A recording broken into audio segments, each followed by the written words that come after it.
భేదమును లేదు, అందరూ పాపం చేసి దేవుడు అనుగ్రహించి మహిమను పొందలేకపోతున్నారు. Holy Bible is saying that for all have sinned and comes out of the glory of God.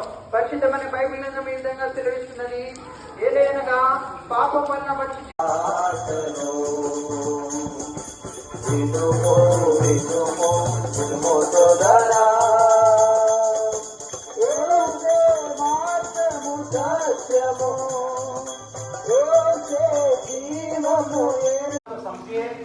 పాపాలు వస్తున్నట్లయితే और आपका पाप को स्वीकार कीजिए। నేను పాపిని ప్రభావం తెలుసుకున్నట్లయితే जब आप पश्चाताप करेंगे बात कहकर कि हाँ परमेश्वर में पापी हो, ఆ దేవాదేవుడు క్షమించేవాడుగా ఉంటున్నాడు. तो ये परमेश्वर जीता का परमेश्वर आपको क्षमा देने का कारण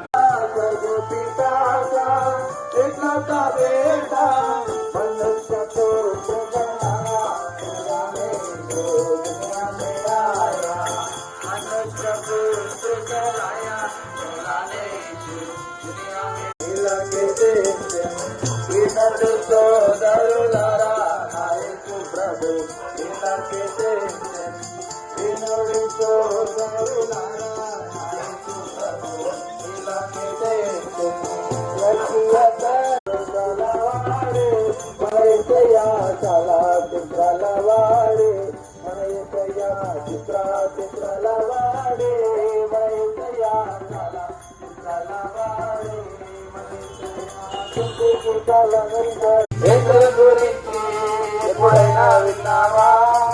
ఆయన ప్రేమను నీవు తెలుసుకున్నావా?